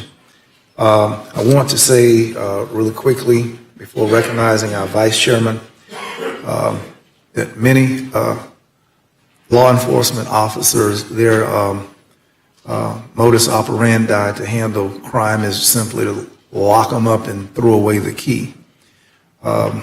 Mental health was not lifted up, Sarah, Sheriff, and I know that you have the largest mental health institution here in North Florida with your jail facility and the amount of money that y'all spend on care for inmates. Sheriff, I note that when Black Lives Matter movement was at a zenith moment the other year, some came forward and said that we need to defund the police and all of those things. But I want to say here that when there is scholarship and when there is a decorated law enforcement officer like Sheriff McNeil, who was recognized as the international president of police chiefs, international president, who's been the Secretary of Juvenile Justice, who's been the Secretary of the Florida Department of Corrections, who's been the police chief of Tallahassee, for him to come and say these things to us, I know how long his track record and his angle of seeing these problems has been. I can't think of a more authentic voice and person whose resume of efforts to problem solve areas of crime, there's no one more distinguished than our Sheriff, Walt McNeil. I'm not wanting to defund the sheriff. I want to walk with the sheriff. I've never seen a sheriff nowhere bring anything like this to their commission. They never heard of it. This is a serious ask. And as you were talking, Sheriff, and the multitude of issues you were covering, there's one person in this chamber who over the years have nudged upon, spoken to different samplings of what you've said.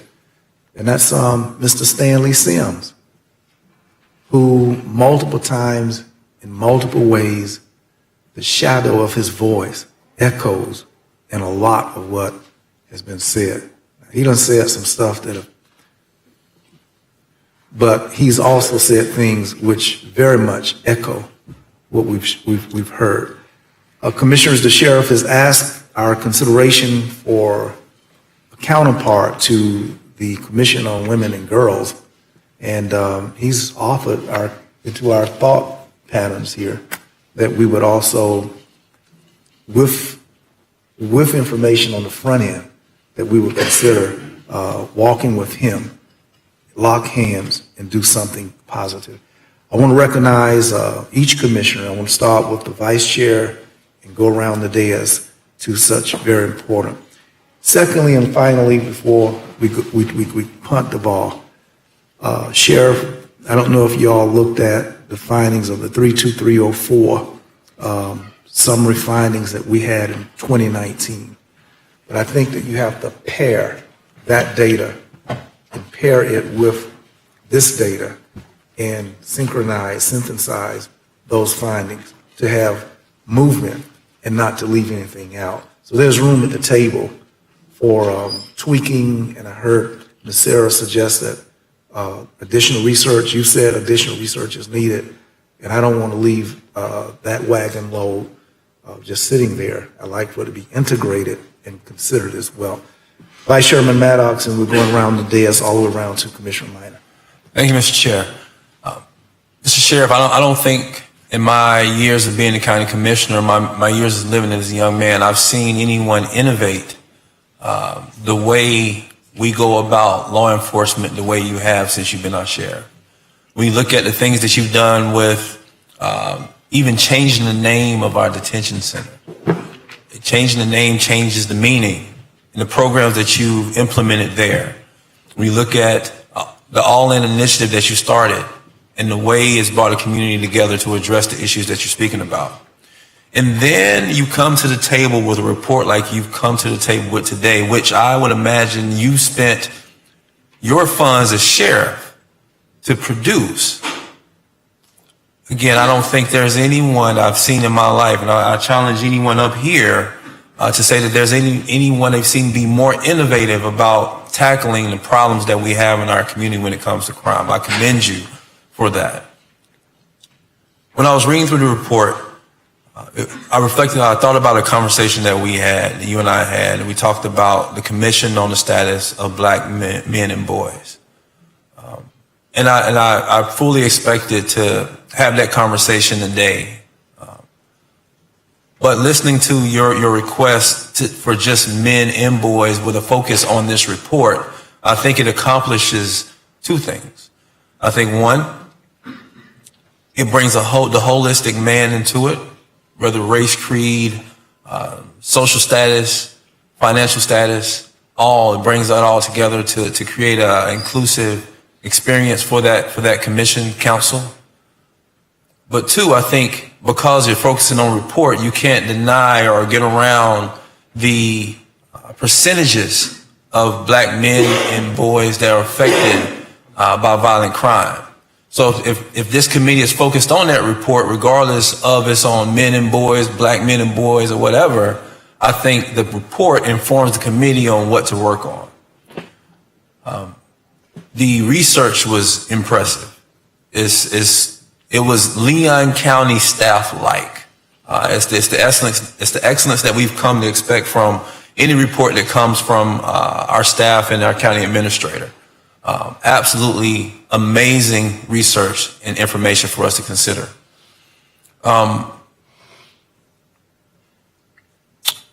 Did want to say that before I make the motion for your recommendations, there was a thought in my head about, you said the city of Tallahassee. I'm also thinking with the focus on literacy and things of that nature that the school board needs to be involved as well. But when I think about the makeup of this council and this committee, the young lady mentioned some zip codes. I think there needs to be representatives from each one of those zip codes as a part of this committee. I don't want to butcher your idea of what you thought this committee should look like. So As I talk about what my thoughts were as I listened to you and your staff speak, could you give me some feedback on if this is the direction that you see is complementary to what your thoughts were? I think there needs to be representatives from each one of those zip codes that encompasses that 91%. I do think there needs to be representatives from the county, whether it be someone that a few people that we have as representatives from the community, or commissioners themselves, a representative from the city, same way, a representative from the school board in the same way. Mr. Sheriff, I do believe that representatives from our respective law enforcement partners, you and the city of Tallahassee, TPD, would also probably need to be at that table. I don't know how big the committee is that you're thinking, but someone from the chief judge's office and their representative as well. It's starting to mirror sort of like our PSCC council with some citizens involved.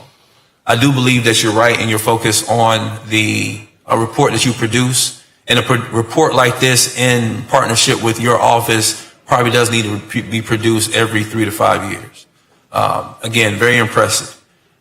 So when I make the motion, I'm going to make the motion, although I believe that it will probably pass unanimously for us to create this council with this focus today. I do believe staff needs to work with you, the city of Tallahassee, the school board, to bring back kind of what this would look like for us, and so we can have a full reading on it, and then we can talk about it and make some approvals there. So just in the makeup and framework of what I just said, Sheriff, does that fit around kind of what you're thinking? Yes, sir, Mr. Commissioner. The idea, quite honestly, as you indicated, talking with staff, I was thinking we'd replicate the process through the girls and women council that you established, and commissioners were appointed, if I understand it correctly. Each commissioner appointed X number of persons to that council. Obviously, we would mirror that process. Correct. The mirroring of that process, do you have any opinion on having at least a representative from each one of those zip codes to be a part, or do you think it should be free reign for us to just appoint who we need to appoint as commissioners? Well, I think the credibility of the council itself hinges on the credibility of the people we select to be a part of the council. Thank you. Thank you. So I'll make a motion that staff may bring back a status report, not a status report, an agenda item working with the sheriff, the city of Tallahassee, and Leon County School Board to create a council on the status of men and boys, focusing on the report that was produced, the anatomy of a homicide report that was produced, to be their working product, with a report to come back to this commission. And I'll leave the specifics of what that committee looks like to be worked out amongst the sheriff and our staff to be brought back for that agenda item whenever it comes back. I would ask that agenda item come back as soon as possible. If we can have it in January, that'd be great. But definitely by February, if it could be constructed by then, so we can get to work on this as soon as possible. That is my motion. Mr. Sheriff, does that satisfy where you want to go? Yes, sir. Okay. Now, interesting question I have for you. I'll have to pass the gavel. Yes. So since you're right beside me, Commissioner Jackson, I will make you the chair for this item. You're welcome. And you're the next speaker. Sheriff McNeil, I had a chance to look at it ahead of time. I'm sorry. You know what? Rather than that, I'll just ask someone to make that motion on my behalf. Can I have that? Since you're chairman, I'll be happy to make that motion on your behalf. Thank you. If it's still seconded by my colleague next to me. So the motion is being made by Commissioner Jackson, seconded by Commissioner Cummings. Commissioner Jackson, you're in queue. I'll make sure you get your due credit, I promise. I don't want it. I just want it to be effective. That's it. I Point of information, Mr. Vice Chair. That's actually a second motion on the floor. We need to vote on the first motion first, correct? Oh, you did? Okay. Gotcha. All right. My mistake. We're good. Thank you. All right, go ahead.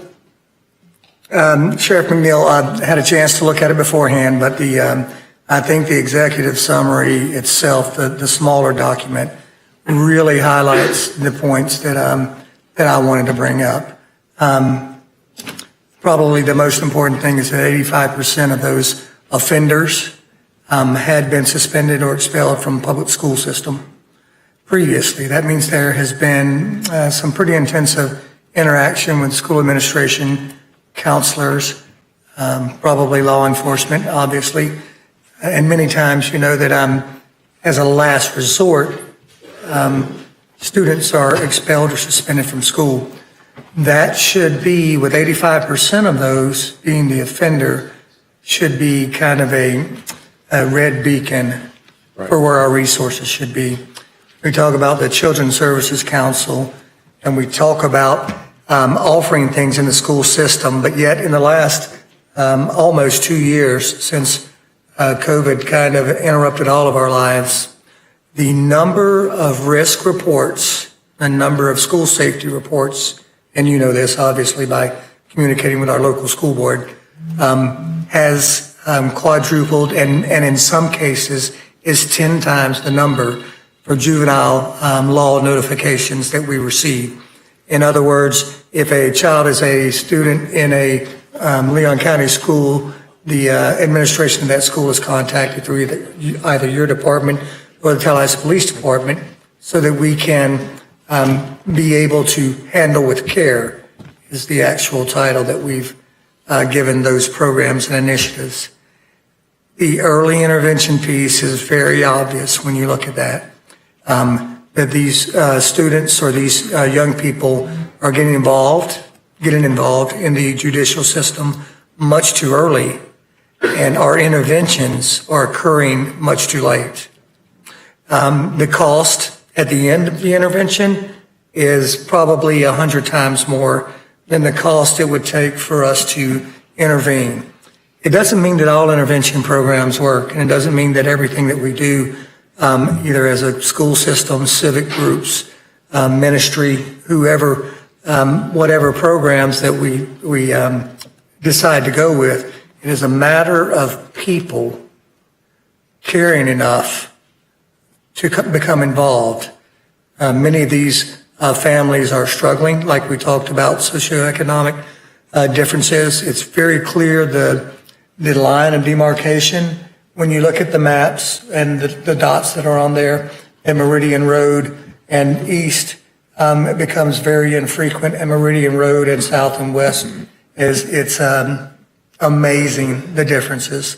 It's heartbreaking, not amazing. It's heartbreaking because these young people we're either not reaching them in our school systems, or in our recreational programs, or in our interscholastic or after-school activities, and without that sort of guidance and some sort of concerted effort, I just find it amazing that 85% of them already had previous law enforcement interaction, and that we had a chance, a possibility of reducing that 85%. I think that your initiative on men and boys in Leon County is a great place to start. I also believe that not every intervention program works with every kid in a different demographic group. I was surprised to see that although 32304 does have the highest percentage when it comes to the highest per capita for 10,000, 32310, which is predominantly a rural community, comes in as number one as it ranks with per capita population. I say all this to say, like you, we are all on the front lines of this battle, and we realize after reading through the report that I think 50% of the, correct me if I'm wrong, 50% of the offenders were arrested before the age of 12. Oh, okay, first crime committed. And there may have been either an arrest or there could have been a civil citation or whatever the case may be. But those should be red markers. And our efforts in some way have got to focus on early intervention because we are burying too many young people, too many young black men in our community today. 76% of them involve firearms, of which almost 35% of them were not legally obtained. Maybe our efforts need to be on gun safety efforts, and maybe it needs to be on more closely monitoring those things. But it is amazing the amount of information that is in this report, and it gives you a real eye-opener. So I applaud the folks that did all the research. But secondly, that we're not just standing idly by, that we recognize the issue and we recognize that young people are losing their lives. And it all has to start somewhere. And I'm very thankful that you're here today to discuss this with us. I look forward to the idea of Men and Voice, and I would love to participate in some capacity on that level. Thanks again so much. We appreciate your work. Thank you, Commissioner. Commissioner Cummings. Thank you, Mr. Chair. Sheriff McNeil, I want to also applaud you for this very in-depth report and summary, anatomy of a homicide here in Leon County. And I think what you have done is codified what most of us already know. You've given us the statistics, and it's, in my opinion, it's a wake-up call. And it's a wake-up call that we should have had quite a while ago. It's clear, and we all know this, that gun violence is taking its toll on our young people here in Leon County. And I appreciate the fact that you have given us statistics on the victims and the offenders and the percentages that show that black males are involved as victims and offenders 4 times greater than white males. I feel as though I have a personal stake in what's happening to our young people. We are losing generations of our young black males right here in Leon County.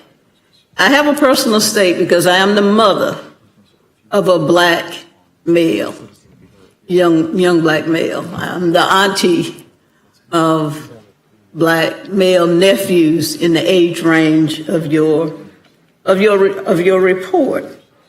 And I second Commissioner Jackson's motion to implement the status of boys and men similar to the status of girls and women here in Leon County, because I believe it's time that we take action. But I want us to move beyond that, Commissioner Jackson, and I'm sure we all are thinking beyond that for solutions. I'm interested in organizing the status of boys and men, but not just to gather statistics, not just to sit around and talk about the problem. I believe it's time that we take concerted, definitive action. I'm not sure, and perhaps this is what the committee can discuss, how to infiltrate these pockets and segments in our communities that are meeting a lot of harm. We know that a specific zip code in Tallahassee has been documented as the majority of the crime coming from that particular area. So how do we impress upon our young black males to turn themselves around how can we impress upon them that there is a better way, that in fact, Leon County is a place where you can seek the American dream and perhaps live the American dream, because the life of crime generally leads to two things, two outcomes. And you know this very clearly, Sheriff. Incarceration or the cemetery. And that's what's happened to our black males here the last 10 years. So rather than the problem de-escalating, it's escalating. And we see it before our very eyes. And I agree with you that law enforcement cannot do it all. The sheriff cannot do it alone. The police cannot do it alone. Community leaders, appointed and elected officials cannot do it all. It takes all of us. And I agree with you years ago with your all in slogan. And we all said very clearly, we're all in. But we have got to be all in with some definitive, concerted effort. Like Commissioner Jackson mentioned, intervention. And early intervention with our children is clearly needed. But we have to recognize, too, that many of our children have special needs as well. They have mental issues. Many of our young black males have been involved with domestic violence. They've witnessed domestic violence. And this in itself takes on a whole different dimension on the mindset of our children. And a lot of these issues that go unaddressed and go unattended leads to criminal activity. A lot of times our children are crying out for attention when they engage in criminal activity. So I'm not going to talk very long, Mr. Chairperson, but what I would like to see with this council is not just gathering statistics, because every week, this week, we have young black males killing themselves, killing each other. And we know it's happening. We know it's there. Thank you for sharing this with us. But I think we need to put boots on the ground as far as going to our families in the various communities, going to our young people in the various communities, and trying to see what we as a community, as leaders, can do so that when we have another report like this, the statistics are turned around. I think we can gather statistics all day long, but we have got to make sure that we are dedicated to making a difference and making a change. And I think the time for rhetoric is over. We have got to put some action behind the rhetoric, Mr. Chairman. So thank you. I'm totally supportive. There's a generation of young men who are in crisis right now. And we, as the leaders and as adults, we've got to recognize it. And as far as criminal activity, all of us are in jeopardy. Because I've heard you say this before, Sheriff McNeil, those bullets are indiscriminate. You can be in the wrong place at the wrong time. So I believe as community leaders, we can do better. Leon County, Tallahassee, we're a great city, we're a great place to live, and we have got to just address this bacteria that's growing in our community and stop it.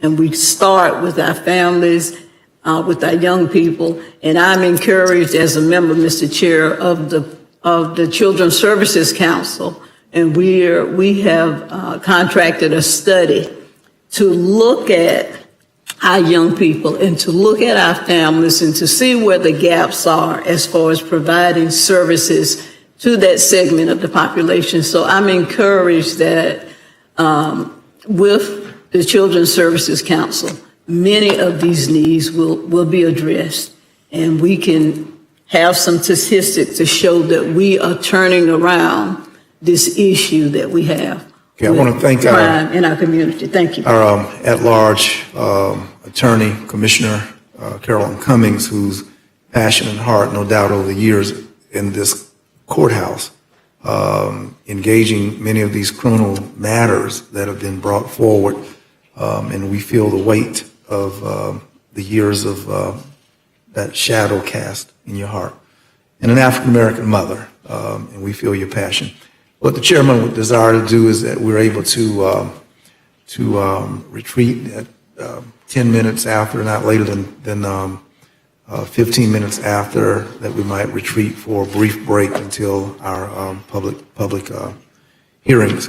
So Commissioners Welch, Dozier, and Minor in that order, and our desire to at least be out by the numbers I've set forth. Thank you, Commissioner Welch. Thank you, Mr. Chair. I'll be brief, Mr. Sheriff. I want to thank you again. Obviously, this is a great product. What it does is really distills for us what we suspect already as a society. I think we all understand the correlations between poverty and crime and socioeconomic status and family units and things like that. I grew up in Jackson, Mississippi, which is an extremely violent town. Over 100 murders a year, one of the top 2 or 3 murder rates in the country. I grew up in a lower middle class South Jackson. I think what we as policymakers, as a public in general, don't understand about crime and the correlations is the concept of menace and fear that embraces young people that are in environments like that. It kind of fosters a fear and an angriness, right?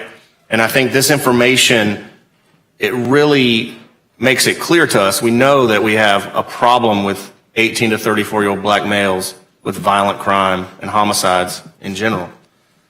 And so in brief, I appreciate and I will absolutely walk with you on what you want to do. I think you and your staff are to be tremendously commended for putting this together, because it does kind of put it there in a real tangible black and white way. We know what the problems are. We talk about them all the time, but now we really, really know. We have documentation. We know granularly where these problems are. Now I want everybody to truly embrace what you've been preaching since you've been our sheriff, with the concept that we're all in this together. It really is not just a law enforcement problem. I want people to really embrace that. A lot of the guns used in these violent crimes are coming from unlocked cars in my district in Northeast Tallahassee, where we don't have the crime rates that we have in other parts of the county. And so I will absolutely walk with you. I think this is a good start to really being honest with ourselves about what our problems are. We have to be honest with ourselves about what our problems are, where those problems lie, the correlations, the intrinsic, insidious nature of poverty and lack of hope in our communities, specifically our communities of color and these 32304 areas where we have just ongoing lack of support systems. Young people get involved in gangs because they don't have support systems in any other way to protect them from that menace and fear that they constantly are surrounded with. The lack of instability. We talk about domestic violence in the home. We talked about all these other, these things that sort of create, that foster this sense of hopelessness, which ultimately leads to crime. I don't think anybody sets out to become a criminal. I don't think anybody likes that lifestyle. But obviously there's a disconnect somewhere. I think we have to have an honest conversation with ourselves about how people get to that point where they feel so hopeless that they have to commit crimes, and that life of crime or the interventions that happen or don't happen in elementary school or in middle school and high school, it manifests itself ultimately to a problem that is really society's problem. It's really all of our problems. It's a social services problem. It's a law enforcement problem. It's a total community problem. And it's going to take a community buy-in to solve it. So Thank you, sir, for this product. I will absolutely support the motion. Thank you, Mr. Yes, sir. Very well. Commissioner Dozier. Thank you, Mr. Chair. Thank you, Sheriff. Appreciate the presentation and excellent report. Forgive me, I missed your last name earlier, but Sarah, thank you for your presentation, and I look forward to reading all the details. I think the comments that have been made, I'm not going to reiterate that just for time's sake, but a lot of great discussion, of great comments so far. What I really wanted to bring up, and Sheriff, you and I have had this conversation several times about, and it stays with me, your 40 years of dialogue, of talking about these issues, of coming and making presentations about this issue, or all these different issues, and that it's not all about law enforcement. We do know this, and as we've all said, we need to have a more concerted effort and really take some action. That comes with funding. That comes with a lot of strategic partners, particularly in a community like ours where we don't have as much resources as some of our South Florida neighbors or others, around the state or the country. So as much as I'm a fan of the Commission on the Status of Women and Girls model, I'm not sure that's exactly what we need in this case. I respect, the maker of the motion and the vice chair who presented that, kind of leaving this up to you and to our staff to work on before the agenda item comes back. But if I may, we may need more strategic appointments to this type of group, meaning designees from the school system, like you said. I think Children's Service Council, others, young people, getting some of the young men involved in this group.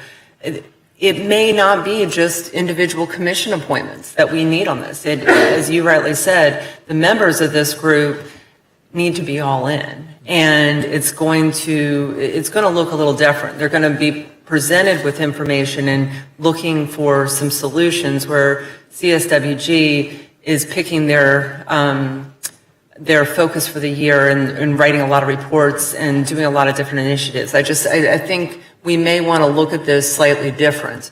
One of the things that I think could be really interesting, and just on today's agenda, we've got the CHSP item.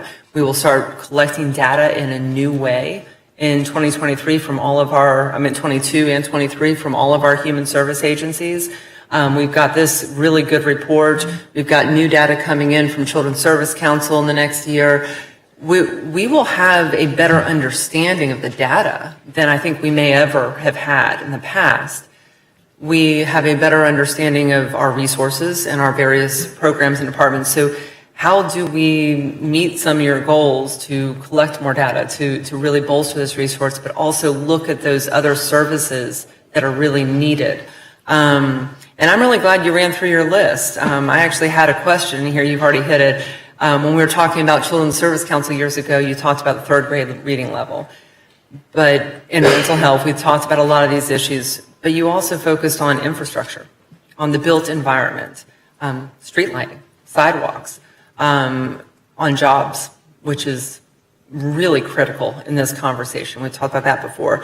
So I guess I wouldn't mind pausing there and just hearing your reaction to looking at this in a little different way of how we comprise this group and what we are asking this group to do in the first year and beyond. Yes, thank you, Commissioner. I'm glad you asked the question. What we envision is to pattern it after the women and girls, but obviously with a different mission and different outcomes. We hope that this status of men and boys will effectively look at and try to figure out what programs are out there is working, what's not working, what the research tells us, and then see which agencies and keep a scorecard on what are the agencies doing, how's the Sheriff Department doing with respect to what they said they were going to do. As we get, and they'll have to sit down and work out a framework from which they will look at these issues. And we hope, again, as you just talked about, that you as commissioners will appoint persons to that council who come from those backgrounds that will understand children's issues, that will understand crime issues, that makes a myriad of folks who are looking at what we currently have, what's missing and how can we put those missing pieces in there. And as we insert those missing pieces, how are they functioning? Coming back and giving an evaluation. And quite honestly, with that scorecard, saying to perhaps one of our providers, let's say we did cure violence. We said we bring them in and see what they do. Well, at a year's point in time, we'd look back and go, cure violence. You did not do what you said you were going to do. Therefore, we're cutting off this contract with you. That's the way we're kind of envisioning that. Okay, so just to drill down into that, because I think this is an important point if we're going to ask staff to bring back an agenda item. Direct appointments, if you had one each from city and county, you'd have 12 members.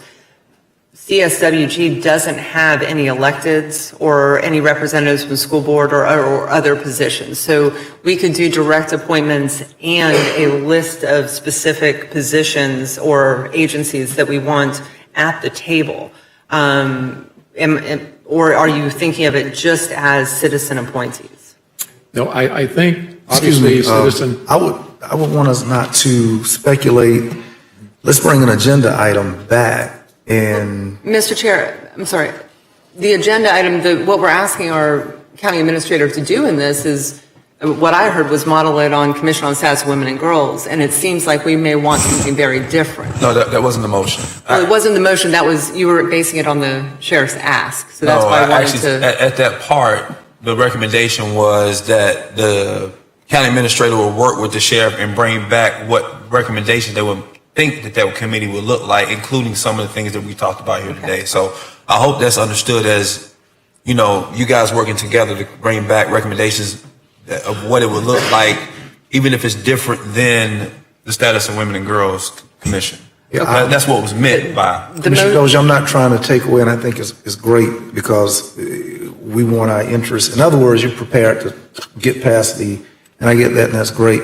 But to structure for us to commit the sheriff into a position and lock him into something this evening, I think a little premature. He's come to ask and get our attention. He's done that. But to say what that council would be is a little early. And I think that if we bring an agenda item back, we can duke it out and fuss, cuss, or discuss this matter.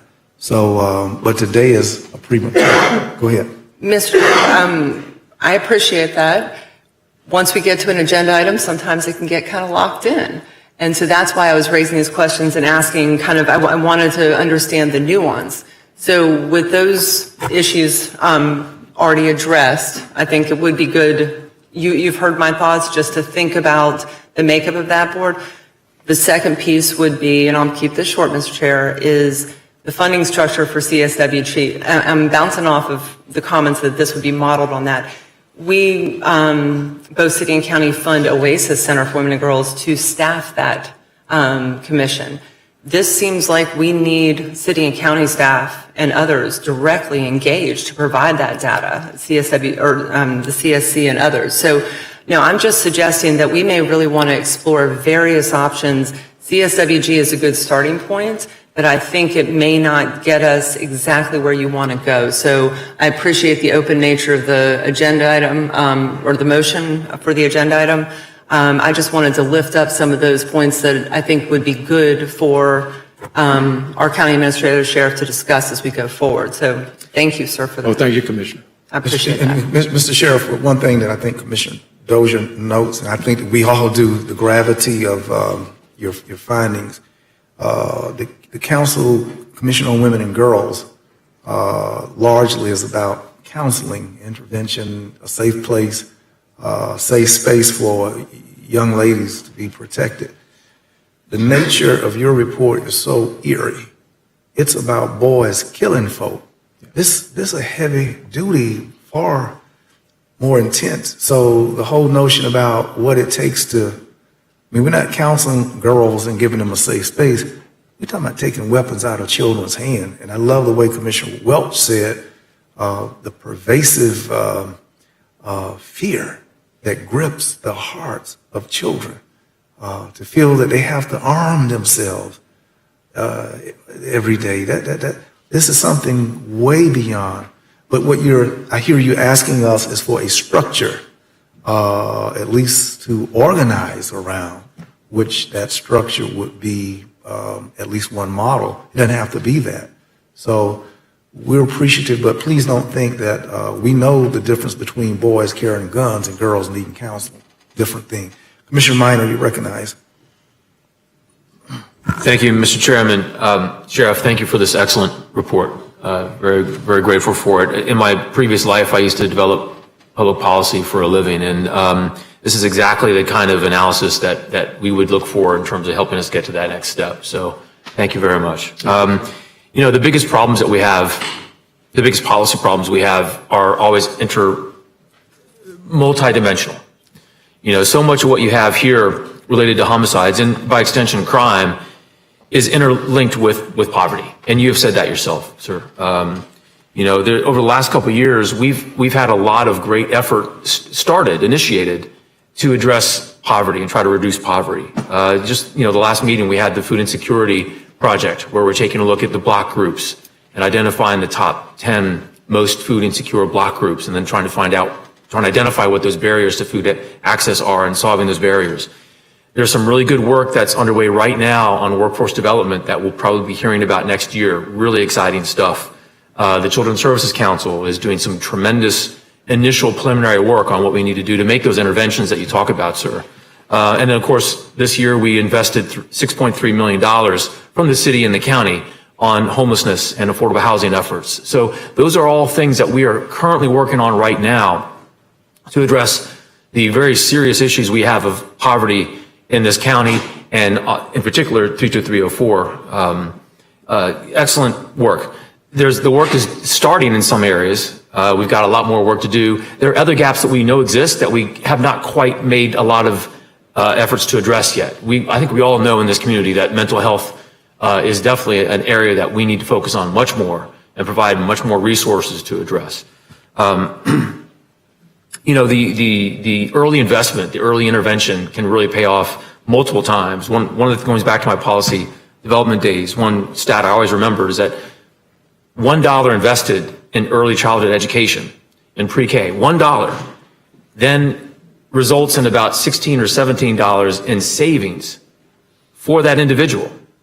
So in terms of $1 in pre-K, early child development can save $16, $17 in terms of incarceration, costs for drug dependency, crime, all those different societal costs that we have down the road, if we simply just help a child live up to his or her potential when they're early developing, right? The reason why this report is so important is because while we're working on these things that relate to reducing poverty, we need to look at it through the lens of crime. And you have homicide research here, and statistics, but overall, crime is really the way we need to look at this here as well. So I'm very interested in this motion. I'm going to support it. I'm really excited about where we're going. This is very, very helpful, insightful data to help us get to that next step. As we go to that next step, I hope we'll take a look at that intersection between crime and poverty, because there's a lot of work going on, a lot more work we need to do, but there's a lot of work going on, and I'd like to see the homicide data, the crime data, broken down to a level of granularity by block group or census tract at least, but then overlaying on top of that poverty, food insecurity, so that we can correlate those different those characteristics. That, I think, will answer some of the questions you have in that first stage, which is to help fully define and understand the problem, right? But again, we're getting ahead of ourselves. Support the motion. I think this is a very good first step. I really commend you, Sheriff, and your team on helping us define what that first step needs to be. If we don't do this now, when? And I think now is the time. It's been the time for a while, but we really need to get working on this. This is a serious issue in this community. And thank you, sir, for giving us the beginnings of the tools to work with you to do something. Thank you. Thank you, Mr. Chairman. All right, we've heard great discussion. We've gnawed on this bone, and I think we've done a great job. Sheriff, we thank you. You've heard feedback from each of your county commissioners. What you've heard today is our overwhelming support. Our staff is going to work with your team, and hopefully, from what I heard from our commission, we will. I know. Okay. We're going to make sure that we engage to the extent possible the city and other stakeholders. What you heard from us today is affirmative. In fact, we're going to make that official for you. And let me say that Pastor Greg James and I, in my office, are photographs of the 1,000-man rally from 2008. And we've been talking recently about doing another 1,000-man rally. But I'm certain, and he's informed me, as we've talked about another 1,000-man rally, but something different and unique, and I don't want to do what I asked Commissioner Dozier to not do, but we're thinking something along that percolates with what you hear. We have a good motion on the floor offered by Commissioner Jackson, seconded by Commissioner Cummings. Hearing no other discussion, all those in favor of the motion, please say aye. Aye. Opposers, same sign. This passes unanimously. We're going to take a recess until 6 o'clock. We'll see you.